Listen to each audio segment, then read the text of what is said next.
ಬಿಹಾರ ರಾಜ್ಯದಲ್ಲಿ ಮೊದಲ ಹಂತದಲ್ಲಿ ಇವತ್ತು ಮತದಾನ ಪೂರ್ಣಗೊಂಡಿದೆ. 121 ಕ್ಷೇತ್ರಗಳಿಗೆ 18 ಜಿಲ್ಲೆಯ 121 ವಿಧಾನಸಭಾ ಕ್ಷೇತ್ರಗಳಿಗೆ ಮತದಾನ ನಡೆದಿದೆ. ಸಂಜೆ 5 ಗಂಟೆ ವೇಳೆಗೆ ಸುಮಾರು 60.5% ಮತದಾನ ಆಗಿದೆ. ಟರ್ನ್ಔಟ್ ಅಂತ ನಮಗೆ ಮಾಹಿತಿ ಬಂತು. ಪೂರ್ಣ ಪ್ರಮಾಣದಲ್ಲಿ ಇನ್ನು ಸಿಗಬೇಕಿದೆ. ಇದರ ಜೊತೆಗೆ ಕೆಲವು ಕಡೆಗಳಲ್ಲಿ ಒಂದು ಸಣ್ಣ ಅಶಾಂತಿಕರವಾದ ಘಟನೆಗಳನ್ನ ಹೊರತುಪಡಿಸಿದ್ರೆ ಬಹುತೇಕವಾಗಿ ಶಾಂತಿಯುತವಾಗಿ ಮತದಾನ ಪೂರ್ಣಗೊಂಡಿದೆ. ಉಪಮುಖ್ಯಮಂತ್ರಿ ಕಾರಿನ ಮೇಲೇನೋ ದಾಳಿ ಆಯ್ತು ಅಂತ ಕೆಲವು ಕಡೆಗಳಲ್ಲಿ ವರದಿಯಾಗಿದೆ. ಇನ್ನು ಸಣ್ಣ ಪುಟ್ಟ ಘಟನೆಗಳು ಸಂಭವಿಸಿದೆ. ಅದರ ಹೊರತಾಗಿ ಜಂಗಲ್ ರಾಜ್ಯದಲ್ಲಿ ಬಹುತೇಕ ಶಾಂತಿಯುತವಾಗಿ ಮೊದಲ ಹಂತದಲ್ಲಿ ಮತದಾನ ಪ್ರಕ್ರಿಯೆ ಮುಗಿದಿದೆ ಅನ್ನೋದ್ರ ಬಗ್ಗೆ ಮಾಹಿತಿ ಸಿಗ್ತಾ ಇದೆ. ಸುಮಾರು 2616 ಒಟ್ಟು ಅಭ್ಯರ್ಥಿಗಳು ಎರಡೂ ಹಂತದಲ್ಲಿ ಕಣದಲ್ಲಿದ್ದಾರೆ. 243 ವಿಧಾನಸಭಾ ಕ್ಷೇತ್ರಗಳಿದೆ. ಅದರಲ್ಲಿ 121 ವಿಧಾನಸಭಾ ಕ್ಷೇತ್ರಗಳಿಗೆ ಇವತ್ತು ಮತದಾನ ಪೂರ್ಣ ಆಗಿದೆ. ಮಹಾಗಠಬಂಧನ ಅಂತಂದ್ರೆ ಇಂಡಿಯಾ ಒಕ್ಕೂಟದ ಮುಖ್ಯಮಂತ್ರಿ ಅಭ್ಯರ್ಥಿಯಾಗಿರುವಂತಹ ಆರ್ಜೆಡಿಯ ತೇಜಸ್ವಿ ಯಾದವ್ ಅವರ ಕ್ಷೇತ್ರ ಕೂಡ ಈ ಮೊದಲ ಹಂತದಲ್ಲಿ ಬರುತ್ತೆ. ಅಲ್ಲಿ ಈಗಾಗಲೇ ಮತದಾನ ಆಗಿದೆ. ಅವರ ಭವಿಷ್ಯವನ್ನ ಜನ ನಿರ್ಧಾರ ಮಾಡಿದ್ದಾರೆ.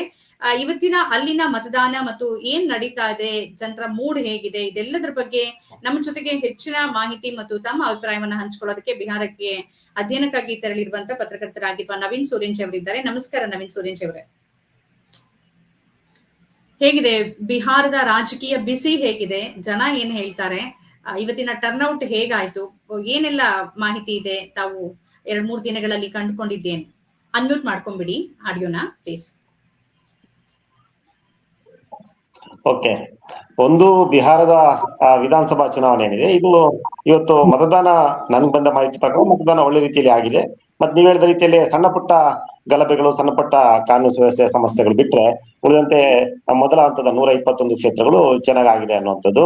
ನಾನು ನೋಡ್ಕೊಂಡ ಹಾಗೆ ಇಡೀ ಮಹಾಗಠಬಂಧನ್ ಮತ್ತು NDA ಅದರ ಜೊತೆಗೆ ಸಣ್ಣ ಸಣ್ಣ ಪಕ್ಷಗಳು ಜೊತೆಗೆ ಜನಸ್ವರಾಜ್ ಪಕ್ಷ ಏನಿದೆ, ಇದು ಏನು ಇಲ್ಲಿ ನೇರವಾದಂತಹ ಫೈಟ್ ಇರೋದು ಮಹಾಗಠಬಂಧನ್ ಮತ್ತು NDA ಮಧ್ಯೆ ಮಾತ್ರ. ಜನಸ್ವರಾಜ್ ಪಕ್ಷಕ್ಕೆ ಅಂತದ್ದೇನು ದೊಡ್ಡ ಹವಾ ಏನು ಇರ್ಲಿಲ್ಲ, ನಾನ್ ನೋಡಿದ ಪ್ರಕಾರ ಎಲ್ಲೂ ಕೂಡ ಇರ್ಲಿಲ್ಲ.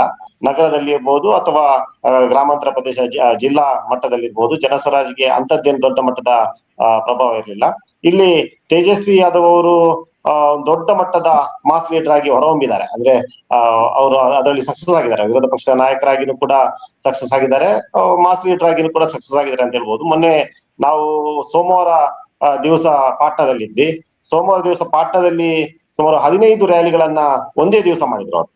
ಒಂದೇ ದಿವಸ 15 ರ್ಯಾಲಿಗಳನ್ನ ಓಡಾಡಿ ಮಾಡಿದ್ರು ಅವರು.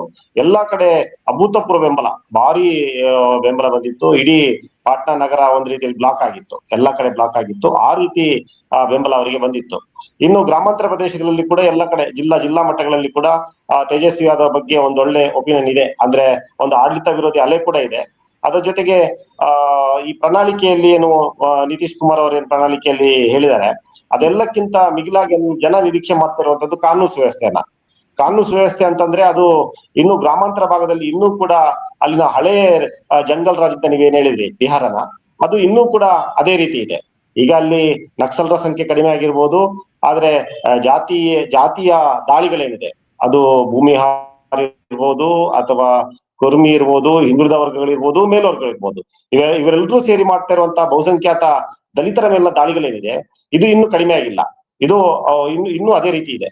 ಆದ್ರಿಂದ ಅಲ್ಲಿನ ಕಾನೂನು ಸುವ್ಯವಸ್ಥೆಯನ್ನ ಕಾಪಾಡ್ಕೊಳ್ಬೇಕು ಮತ್ತು ಎಲ್ರಿಗೂ ಭದ್ರತೆ ಕೊಡಬೇಕು ಅನ್ನುವಂಥದ್ದೇ ಅಲ್ಲಿನ ಬಹುಸಂಖ್ಯಾತ ದಲಿತ ಆದಿವಾಸಿಗಳ ದೊಡ್ಡ ಆಗ್ರಹ ಆಗಿರುವಂಥದ್ದು. ಅದರಲ್ಲಿ ತೇಜಸ್ವಿ ಯಾದವ್ ಅವರು ವಿರೋಧ ಪಕ್ಷ ನಾಯಕರಾಗಿದ್ದಾಗ ಇದನ್ನ ಹೆಚ್ಚು ಪ್ರಸ್ತಾಪವನ್ನ ಮಾಡಿದ್ದಾರೆ. ಇಲ್ಲಿನ ಕಾನೂನು ಸುವ್ಯವಸ್ಥೆಗೆ ಹೆಚ್ಚು ಒತ್ತನ್ನ ಕೊಡಬೇಕು, ಜೊತೆಗೆ ಹಿಂದುಳಿದ ವರ್ಗಗಳಿಂದ ಮತ್ತು ಮೇಲ್ವರ್ಗಗಳಿಂದ ಆಗ್ತಾ ಇರುವಂತಹ ದಲಿತ ಮತ್ತು ಆದಿವಾಸಿಗಳ ಮೇಲೆ ದಾಳಿ ಏನಾಗ್ತದೆ ಅದನ್ನ ತಡಿಬೇಕು ಅನ್ನೋದೇ ಅವರ ಮೊದಲ ಗುರಿಯಾಗಿತ್ತು. ಇವತ್ತು ಮಹಾಗಠಬಂಧನ್ನ ಒಂದು ಪ್ರಣಾಳಿಕೆ ಏನಿದೆ, ಉಚಿತ ವಿದ್ಯುತ್ ಇರ್ಬೋದು ಅಥವಾ ಎಲ್ರಿಗೂ ಸರ್ಕಾರಿ ನೌಕರಿ ಇರ್ಬೋದು, ಇದರ ಆಚೆಗೂ ಕೂಡ ಜನರು ಕಾನೂನು ಸುವ್ಯವಸ್ಥೆ ಮೇಲೆನೆ ಹೆಚ್ಚು ಫೋಕಸ್ ಅನ್ನ ಮಾಡ್ತಾರೆ. ಎಲ್ಲಿವರೆಗೆ ಅಂತಂದ್ರೆ ಅಲ್ಲಿ ಈ ಗಾಡಿಗಳು ಕನಿಷ್ಠ ಡಿಕ್ಕಿ ಆದ್ರೂ ಕೂಡ ಅಥವಾ ಗಾಡಿ ಮಧ್ಯೆ ಟ್ರಾಫಿಕ್ ನ ಒಂದು ಗಲಾಟೆಗಳಾದ್ರೂ ಕೂಡ ಅಲ್ಲಿ ಮಚ್ಚು, ಲಾಂಗು, ಅದರ ಜೊತೆಗೆ ರಿವಾಲ್ವರ್ ಅನ್ನ ತೆಗೆಯುವಂತ ಪ್ರಕರಣಗಳು ಈಗಲೂ ನಡೀತದೆ. ಅಂದ್ರೆ ಆ ಗಾಡಿ ಯಾರ್ದು ಅನ್ನುವಂಥದ್ದು ಬಹಳ ಮುಖ್ಯ ಆಗುತ್ತೆ. ಯಾದವರದ್ದು, ಕುರ್ಮಿಗಳದ್ದು, ಭೂಮಿಹಾರಗಳದ್ದು, ದಲಿತರದ್ದು ಅನ್ನೋದ್ರ ಮೇಲೆ ಅವರು ಲಾಂಗ್ ಅನ್ನ ಎತ್ತುವಂತಹ ಅಥವಾ ರಿವಾಲ್ವರ್ ಅನ್ನ ಬಳಸುವಂತಹ ಕೆಲಸಗಳು ಇವತ್ತು ಕೂಡ ಬೀದಿಗಳು ನಡೆಯುತ್ತೆ ಅನ್ನೋದು ಮುಖ್ಯ ಆಗುತ್ತೆ. ಮೊನ್ನೆ ಕೆಲವು ಹೇಳಿ ನವೀನ್, ಈಗ ಒಂದು ನಾವು ರಾಷ್ಟ್ರೀಯ ನೆರೇಷನ್ ನೋಡಿದ್ರೆ ಅಂದ್ರೆ ಮಾಧ್ಯಮಗಳ ನೆರೇಷನ್ ಅಲ್ಲ, ಉಳಿದಂತೆ ಬೇರೆ ನೋಡ್ತಾ ಇದ್ರೆ ಒಂದ್ 2-3 ಪ್ರಮುಖವಾದ ಅಂಶಗಳು. ಒಂದು ಏನು ಅಂತಂದ್ರೆ ಜೆಡಿಯು ಬಿಜೆಪಿ ಜೊತೆಗಿದ್ರು ಕೂಡ ಬಹಳ ದೊಡ್ಡ ಮಟ್ಟದಲ್ಲಿ ಆಡಳಿತ ವಿರೋಧಿ ಅಲೆ ಇಲ್ಲ. ಮತ್ತೆ ಲಾಲು ಪ್ರಸಾದ್ ಯಾದವ್ ಅವರ ಜಂಗಲ್ ರಾಜ್ ಹೋಲಿಕೆ ಮಾಡ್ಕೊಂಡ್ರೆ ಸುಶಾಸನ್ ಬಾಬು ಎಷ್ಟೋ ಪರವಾಗಿಲ್ಲ ನಿತೀಶ್ ಕುಮಾರ್ ಅಂತ ಜನರಿಗೆ ಅಭಿಪ್ರಾಯ ಇದೆ. ಇನ್ನೊಂದು ಅಲ್ಲಿ ಬಹುತೇಕವಾಗಿ ನಿರ್ಣಾಯಕರಾದುದು ಮಹಿಳಾ ಮತದಾರರು, ಅವರ ಖಾತೆಗೆ 10,000 ಚುನಾವಣೆಗಿಂತ ಮುಂಚೆನೆ ಹಾಕಿರೋದ್ರಿಂದ ಅದು ಬಹಳ ದೊಡ್ಡ ಮಟ್ಟದಲ್ಲಿ ಪರಿಣಾಮ ಬೀರುತ್ತೆ. ಹಾಗೇನೆ ಇಬಿಸಿ ವರ್ಗ ಅಲ್ಲಿ ನಿರ್ಣಾಯಕ ಪಾತ್ರ ವಹಿಸೋದು ಆ ಸಮುದಾಯ. ಆ ಸಮುದಾಯದ ಬೆಂಬಲ ನಿತೀಶ್ ಕುಮಾರ್ಗೆ ಇದೆ. ಅವ್ರು ಯಾರ ಜೊತೆಗೆ ಇರ್ಲಿ, ಯಾವ ಗುಂಪಿನ ಜೊತೆಗೆ ಇದ್ರು ಕೂಡ ಆ ಬೆಂಬಲ ಇದೆ ಅಂತ. ಅಂದ್ರೆ ಬಿಜೆಪಿ ಅಂತ ಹೇಳ್ತಾ ಇಲ್ಲ, ಜೆಡಿಯು ಅಂತ ಹೇಳ್ತಾ ಇರೋದು. ಇದ್ರ ಬಗ್ಗೆ ತಮ್ಗೆ ತಾವು ಗಮನಿಸಿರುವಂತೆ ಏನ್ ಅನ್ಸುತ್ತೆ? ಜೊತೆಗೆ ಜನಸುರಾಜ್ ಪಕ್ಷ ಗೆಲ್ಲುವ ಸಾಮರ್ಥ್ಯ ಇಲ್ಲದೆ ಇದ್ರು ಕೂಡ ಸೋಲ್ಸುವಂತ ಸಾಮರ್ಥ್ಯ ಹೊಂದಿರ್ಬೋದು, ಆ ತರದ್ ಇದೆಯಾ ಹೇಗೆ ಅಂತ? ಹೌದೌದು, ಇಲ್ಲಿ ಒಂದು ನಿತೀಶ್ ಕುಮಾರ್ಗೆ ಬೆಂಬಲ ಇಲ್ಲ ಅಂತ ಹೇಳಕ್ಕಾಗಲ್ಲ, ಅದು ಬೆಂಬಲ ಇದೆ ಅವರಿಗೆ. ಅದ್ರ ಜೊತೆಗೆ ಸಮುದಾಯದ ಬೆಂಬಲವು ಕೂಡ ದೊಡ್ಡ ಮಟ್ಟದಲ್ಲಿದೆ. ಆದ್ರೆ ಆ 1,000 ಪ್ರತಿ ತಿಂಗಳು ಹಾಕುವಂತದ್ದು ಅಥವಾ ಮಹಿಳೆಯರಿಗೆ 1,000 ಕೊಡುವಂತದ್ದು ಇದು ಮಾತ್ರ ಚುನಾವಣೆಯಲ್ಲಿ ಕೌಂಟ್ ಆಗಲ್ಲ ಅನ್ನುವಂಥದ್ದಂತೂ ಜನರು ಸ್ಪಷ್ಟವಾಗಿ ಹೇಳ್ತಾರೆ. ಅದನ್ನ ಮತ್ತೆ ಇಲ್ಲಿ ತೇಜಸ್ವಿ ಯಾದವ್ ಅವರು ಪ್ರಕಟ ಮಾಡಿದಂತ ಮಹಾಗಠಬಂಧನ್ನ ಇದೇನಿದೆ ಪ್ರಣಾಳಿಕೆ ಏನಿದೆ ಅದು ಕೂಡ ಕಡಿಮೆ ಏನಿಲ್ಲ. ಎಲ್ರಿಗೂ ಸರ್ಕಾರಿ ಉದ್ಯೋಗ, ಉಚಿತ ವಿದ್ಯುತ್ ಇವೆಲ್ಲವೂ ಕೂಡ ಇದೆ. ಅಲ್ಲಿ ಬಡತನ ಯಾವ ರೀತಿ ಮಟ್ಟ ಇದೆ ಅಂತಂದ್ರೆ ಆ ಸಂದರ್ಭದಲ್ಲಿ ಈ 1,000 ರೂಪಾಯಿ ಏನಿದೆ, ಪ್ರತಿ ಮಹಿಳೆಯರಿಗೆ 1,000 ರೂಪಾಯಿ ಬರುವಂತದ್ದು ಏನಿದೆ ಇದು ಮುಖ್ಯ ಆಗ್ಬಹುದು. ನವೀನ್, ಸಾರಿ, ನಾನು ಏನ್ ಕೇಳ್ತಿದ್ದೀನಿ ಈಗ, ಒಂದು ನೀವು ಪ್ರಣಾಳಿಕೆಯಲ್ಲಿ ಕೊಟ್ಟು ಅದನ್ನು ಈಡೇರಿಸೋದು ಬೇರೆ. ಈಗ ಮಹಾರಾಷ್ಟ್ರದಲ್ಲಿ ಶಿಂದೆ ಏನ್ ಮಾಡಿದ್ರು ಅಥವಾ ನಾವು ಮಧ್ಯಪ್ರದೇಶದಲ್ಲಿ ಚವ್ಹಾಣ್ ಏನ್ ಮಾಡಿದ್ರು ನೋಡಿದ್ರೆ, ಚುನಾವಣೆಗಿಂತ ಮುಂಚೆನೆ ಖಾತೆಗೆ ಹಣ ಹಾಕ್ಬಿಟ್ರು. ಒಂದ್ ಹಣ ಸಿಕ್ಬಿಟ್ಟಿದೆ. ಈಗ ಬಿಹಾರದಲ್ಲೂ ಕೂಡ 10,000 ಹಾಕ್ಬಿಟ್ಟಿದ್ದಾರೆ. ಒಂದ್ ಹಣವನ್ನು ಅವ್ರು ನೋಡಿದ್ದಾರೆ. ಇವ್ರು ಬಂದ್ ಹಾಕೋದ್ ಬೇರೆ, ಅದು ಎಫೆಕ್ಟ್ ಬೀರತ್ತಾ ಅಂತ ಹೇಳಿ. ಅದೇ ನಾನು ಅದನ್ನೇ ಹೇಳಕ್ ಹೋದೆ.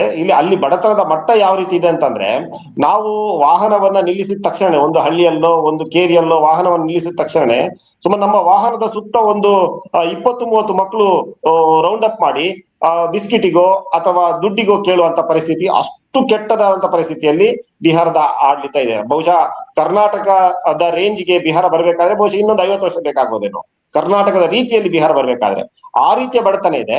ಆದ್ರಿಂದ ಈ 1,000 ರೂಪಾಯಿ ಹಾಕುವಂತದ್ದು ಇರ್ಬೋದು, ಈಗಾಗಲೇ ಚುನಾವಣೆಗೆ ಮೊದಲೇ ಸರ್ಕಾರ ಘೋಷಣೆಗಳನ್ನ ಮಾಡಿರುವಂತದ್ದು, ಚುನಾವಣೆಯ ಮೊದಲೇ ಹಣವನ್ನ ಅಕೌಂಟ್ಗೆ ಹಾಕಿರುವಂತದ್ದು ಇರ್ಬೋದು, ಇದೆಲ್ಲವೂ ಕೂಡ ಪ್ರಯೋಜನ ಆಗ್ಬಹುದು. ಆ ನಿಟ್ಟಿನಲ್ಲೇ ಅದನ್ನ ಯೋಜನೆಯನ್ನು ರೂಪಿಸಿರ್ತಾರೆ.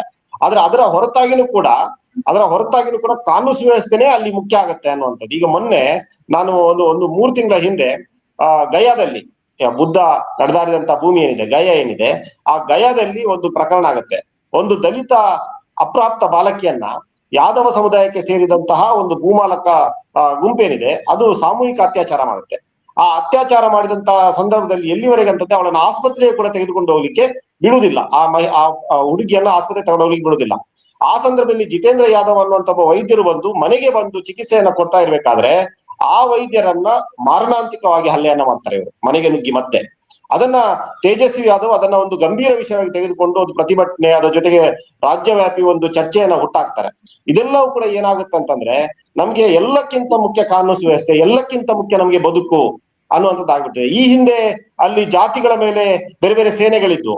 ಅದು ಕುರ್ಮಿಯ ಒಂದು ಕಯ್ಯಾರ್ ಅನ್ನುವಂತ ಸೇನೆ, ಅಥವಾ ಯಾದವರ ಮತ್ತು ಬೇರೆ ಬೇರೆ ಭೂಮಾಲಕ ವರ್ಗದವರ ರಣವೀರ ಸೇನೆ ಅನ್ನೋದು ಇದ್ವು. ಇವೆಲ್ಲವೂ ಕೂಡ ದಲಿತರ ಮೇಲೆ ದಾಳಿಗಳನ್ನ ಮಾಡ್ತಾ ಇದ್ವು. ಆ ಸಂದರ್ಭದಲ್ಲಿ ನಕ್ಸಲರು ಮತ್ತು ಈ ಭೂಮಾಲಕರ ವರ್ಗಗಳ ಮೇಲೆ ಜೊತೆಗೆ ಯುದ್ಧಗಳಾಗ್ತಾ ಇದ್ವು. ದೊಡ್ಡ ದೊಡ್ಡ ಸಮಸ್ಯೆ, ದೊಡ್ಡ ದೊಡ್ಡ ಹಿಂಸೆಗಳೆಲ್ಲ ನಡೀತಾ ಇದ್ವು. ಆ ಸಂದರ್ಭದಲ್ಲಿ ಎಡಪಂಥೀಯರಿದ್ರು, ಎಲ್ಲವೂ ಇದ್ವು. ಈಗ ಅದೆಲ್ಲವೂ ಇಲ್ಲ.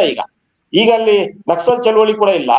ಆ ಕಾರಣಕ್ಕಾಗಿ ಸರ್ಕಾರದಿಂದ ಅಲ್ಲಿ ನ್ಯಾಯವನ್ನ ಬಯಸ್ತಾರೆ, ಸರ್ಕಾರದಿಂದ ಭದ್ರತೆಯನ್ನ ಬಯಸ್ತಾರೆ, ಸರ್ಕಾರದಿಂದ ಕಾನೂನು ಸುವ್ಯವಸ್ಥೆಯನ್ನ ಬಯಸ್ತಾ ಇದ್ದಾರೆ ಜನ. ಇದು ಹಳ್ಳಿಗಳಲ್ಲಿ ನಡೀತಾ ಇರುವಂತದ್ದು. ಅತ್ಯಂತ ಹೆಚ್ಚಿನ ಸಂಖ್ಯೆಯಲ್ಲಿ ಇರುವಂತವರಲ್ಲಿ ಕೃಷಿ ಕೂಲಿ ಕಾರ್ಮಿಕರು, ಅವರೆಲ್ಲರೂ ಕೂಡ ಆದಿವಾಸಿ ಮತ್ತು ದಲಿತರು. ಇನ್ನುಳಿದಂತ ಸಮುದಾಯಗಳು ಕುರ್ಮಿ ಸಮುದಾಯ, ಯಾದವ ಸಮುದಾಯ, ಭೂಮಿಹಾರ ಸಮುದಾಯ ಮತ್ತು ಬ್ರಾಹ್ಮಣ ವರ್ಗಗಳೇನಿದೆ ಇವೆಲ್ಲವೂ ಕೂಡ ಭೂಮಾಲಕ ವರ್ಗಗಳೇ ಆಗಿದೆ. ಈಗ ಯಾದವರು ಕೂಡ ಈಗ ರಾಜಕಾರಣಕ್ಕೆ ಬಂದ ನಂತರ, ಈ ಹಿಂದೆ ಅವರು ಮೇಲ್ವರ್ಗದಿಂದ ದೌರ್ಜನ್ಯ ಅನುಭವಿಸಿದ್ರು ಕೂಡ ಈಗ ಲಾಲು ಪ್ರಸಾದ್ ಯಾದವ್ ಇವರೆಲ್ಲರೂ ಬಂದ ನಂತರ ಯಾದವರು ಕೂಡ ಭೂಮಾಲಕ ವರ್ಗವೇ ಆಗಿದ್ದಾರೆ. ಇವತ್ತು ಕುರ್ಮಿ ಸಮುದಾಯ ಕೂಡ ಭೂಮಾಲಕ ವರ್ಗ, ರಾಜಕಾರಣಿ ವರ್ಗಗಳೇ ಆಗಿದೆ. ಇನ್ನು ಉಳಿದಿರುವಂತದ್ದು ಶೋಷಣೆಗೊಳಗಾಗ್ತಿರುವಂತ ದಲಿತರು ಮತ್ತು ಆದಿವಾಸಿಗಳು ಮತ್ತು ಮುಸ್ಲಿಮರು, ಇವರ ಮತಗಳೇನಿದೆ ಇದು ಬಹಳ ನಿರ್ಣಾಯಕ ಆಗುತ್ತೆ. ಆದ್ರಿಂದ ಹೇಳ್ತಾ ಇರುವಂತದ್ದು ಇದೆಲ್ಲ ಪ್ರಣಾಳಿಕೆಗಳ ಹೊರತಾಗಿನೂ ಕೂಡ ಅಲ್ಲಿನ ಕಾನೂನು ಸುವ್ಯವಸ್ಥೆಯನ್ನ ತಹಬದಿಗೆ ತರಬೇಕು ಅಂತ ಹೇಳಿ ಪದೇ ಪದೇ ತೇಜಸ್ವಿ ಯಾದವ್ ಹೇಳ್ತಾ ಇದ್ದಾರೆ, ಮಹಾಗಠಬಂಧನ್ ಅವರು ಹೇಳ್ತಾ ಇದ್ದಾರೆ ಏನೋ, ಅದು ಹೆಚ್ಚಿನ ಪರಿಣಾಮ ಬೀಳುತ್ತೆ ಅಂತ ನಮ್ಗಂತೂ ಅನಿಸುತ್ತೆ. ಡನ್, ಕಾದ್ ನೋಡೋಣ ನವೀನ್. ಧನ್ಯವಾದ ಇಷ್ಟೊತ್ತು ಈ ವಿಚಾರದ ಬಗ್ಗೆ ತಮ್ಮ ಪಾಯಿಂಟ್ ಆಫ್ ವ್ಯೂ ಅನ್ನ ಮತ್ತು ಅಲ್ಲಿ ಗ್ರೌಂಡ್ ಏನಿದೆ ಆ ರಿಪೋರ್ಟ್ ಅನ್ನ ನಮಗೆ ಕೊಟ್ಟಿದ್ದಕ್ಕಾಗಿ. Thank you.